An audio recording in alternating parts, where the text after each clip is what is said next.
आदिवासी। सर्वप्रथम कर्मस्थली को नमन, नमन हमारे पुरखे पूर्वजों को। साथियों, ये भाई मुझे कुछ बोलने से रोक नहीं रहे थे, सूचना देने का बोल रहे थे, इसलिए बोल दूं। कोई समझ रहे होंगे कि यार कुछ ज्यादा उल्टा सीधा बोल मत देना करके बोल रहे होंगे। यहाँ पर प्रशासन के लोग मौजूद है, पुलिस प्रशासन है, उनसे निवेदन है कि खरगोन के साथियों ने तय किया है कि 5:30 बजे वह कलेक्टर साहब से यहाँ रूबरू बात करेंगे और उनसे सवाल जवाब करेंगे। तो आप प्रशासन से निवेदन है कि कलेक्टर साहब तक ये सूचना हमारी पहुंचा दीजिएगा। अब मैं अपनी बात शुरू करूंगा। आज हम लोग चमेली बाई के न्याय के लिए आए हैं। सबसे पहले तो आबकारी विभाग और पुलिस प्रशासन ये बताए कि महुए का पेड़ किसका है? हम आदिवासियों का। महुए पेड़ पे जो फूल लगते हैं वो किसके हैं? हम आदिवासियों के। उस फल से दारू बनाता कौन? हम आदिवासी। उसको पीता कौन? हम आदिवासी। तुम्हारा आबकारी विभाग का क्या काम है हमारे क्षेत्र में? भाई आपका कोई हक नहीं है उस फल पे, उस पेड़ पे। तो आपने चमेली बाई का 34(2) का मुकदमा दर्ज कैसे किया? ये प्रशासन के लोग बताइए, आबकारी विभाग के लोग बताएं। हम बार बार मंच से कहते हैं, मुझसे पूर्व वक्ता रामदेव भाई ने कहा, महाराष्ट्र के साथी आए थे, उन्होंने कहा कि आदिवासियों पर सीआरपीसी आईपीसी की कोई भी धारा लागू नहीं होती है। ये खुद सीआरपीसी आईपीसी के सेक्शन 5 में उनकी बुक में लिखा हो, फिर भी आदिवासियों को जबरन जेलों में ठूसा जा रहा है क्योंकि आप लोग पढ़ नहीं रहे हो। आप लोगों को बार बार कहा सीआरपीसी आईपीसी की बुक उठाओ, उसका सेक्शन 5 पढ़ लेना, बाकी पूरी बुक को छोड़ देना, रद्दी है वो, हमारे कोई काम की नहीं है। और यहाँ के कलेक्टर ने 144 लगा दी कल। उनको वो शायद मसूरी से सही ढंग से ट्रेनिंग लेकर नहीं आए। उनको पता होना चाहिए था, उनको पता होना चाहिए था कि उनसे 100 नंबर बड़े 244 वाले लोग आदिवासी लोग हैं। उसका उनका 144 उनके तक 244 का पावर आदिवासियों का पावर है। ये चीज आपको समझने की जरूरत है। और चमेली बाई के साथ और उनकी बेटी के साथ जिन लोगों ने भी ज्यादती की, प्रताड़ित किया, उनको सजा मिली जानी चाहिए। नहीं तो रामदेव भाई ने कह दिया 1 घंटे के लिए टंटे मामा बन गए ना, सिर्फ 1 घंटा।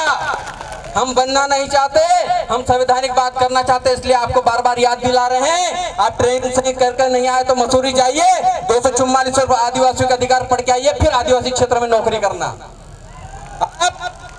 आप हमारे एरिया के नौकर हैं और इस देश का मूल मालिक आदिवासी है। ये सुप्रीम कोर्ट का जजमेंट कहता है। उस जजमेंट के बारे में भाई ने बता दिया, मैं पूरा नहीं बताऊंगा। अब डाउनलोड कर लेना और पढ़ लेना, सभी के कॉपी निकाल के घर रख लेना। जिस दिन भी ये पुलिस प्रशासन के लोग आए, उनको बता देना कि सीआरपीसी आईपीसी अगर लागू होती तभी लगाना, नहीं लागू होती तो लगाओगे तो देशद्रोह का मुकदमा तुम पे भी चलवा देंगे। इतना पावर हम में भी है। और सबसे ज्यादा दुख इस बात का होता है, इन चीजों के बारे में हमको पहले ही पता हो जाना चाहिए था। लेकिन हमारे समाज से जो नेता बने, चाहे वो कांग्रेस के हो चाहे बीजेपी के हो, उन्होंने कभी नहीं कहा कि तुम संविधान पढ़ो। उन्होंने बोला बस तुम तो वोट दो और घर जाओ, बैठ जाओ, बाकी कुछ नहीं कहा। अगर संविधान पढ़ा देते ना तो आज पुलिस वाले हमारे घर नहीं घुसते, हमारे गांव में नहीं घुसते। आज भी हमारी काकड़ होती है, काकड़ के अंदर, जिसको हम लोग सीमा, गांव के सीमा कहते हैं, उसके अंदर किसी भी सरकारी व्यक्ति का पावर नहीं है, वह ग्राम सभा का पावर चलता है। लेकिन इसके बावजूद भी वह लोग अंदर आ रहे हैं क्योंकि हमारी कमजोरी के हम पढ़े नहीं। जिस दिन ये कानून की किताबें उनके सामने कर दिए, पीछे गाड़ी घुमा के वापस चले जाएंगे। तो ये चीजें पढ़ना शुरू कीजिए। और अभी मैं बैठा था और यहाँ पर मुझे वन विभाग वाले साथी द्वारा प्रताड़ित किए गए कुछ लोग आए थे। उनसे कहना चाहता हूँ कि जो जंगल है वो जंगल के मालिक आदिवासी हैं। आपका वन अधिकार अधिनियम 2006 में पैदा हुआ और आदिवासी सबसे पहले धरती का मूल बीज है, उसको उसकी जमीन से निकालने का काम मत करो। अभी कसरावद में 3 दिन पहले एक आदिवासी भाई को फॉरेस्ट विभाग ने नोटिस दिया।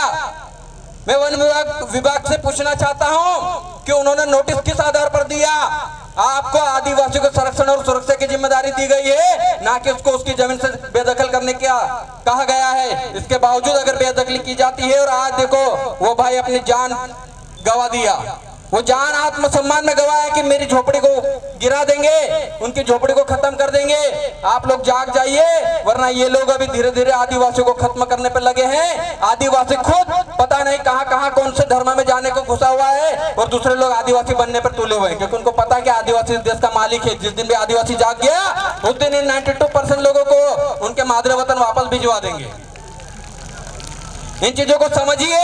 हम कहीं हवा में बातें नहीं कर रहे, जितना सुप्रीम कोर्ट कहता है, जितना संविधान कहता है, उसी पे बात करते हैं। और आज भी प्रशासन आज के कार्यक्रम में अगर किसी को के ऊपर भी FIR करता है, 144 उल्लंघन की धारा लगाता है, तो याद रखना, जो धारा लगाएगा, जो विवेचना करेगा, उसको हम लोग सुप्रीम कोर्ट में घसीट देंगे और देशद्रोह का मुकदमा अब हम लोग लगवाएंगे। क्योंकि पहले हम लोग नहीं पढ़ते, लेकिन अब पढ़ना लिखना शुरू कर दिया है।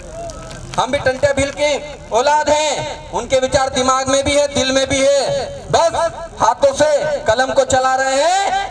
उन टंटे भील के छोड़े हुए हथियारों को नहीं चला रहे हैं। आज भी घर में है, चलाना हम भूले नहीं, आज भी चला सकते हैं और आज भी उखाड़ के फेंक सकते हैं। इतना ही कहूंगा। आज जिस चमेली बाई के न्याय के लिए आए हैं, उसे न्याय दिला के रहेंगे। खरगोन के साथ लगातार उस चीज पे लगे हुए हैं। हम जब मनावर थे, वहां पर हमको बताया तो हम लोगों ने कहा गलत हुआ है, और गलत जहां पर होता है वहां समाज की एकता दिखनी चाहिए। आज समाज की एकता दिख रही है, ये बहुत बड़ी ताकत है। आप सभी क्रांतिकारी साथियों को जोहार, जिंदाबाद, जय आदिवासी। लड़ेंगे लड़ेंगे।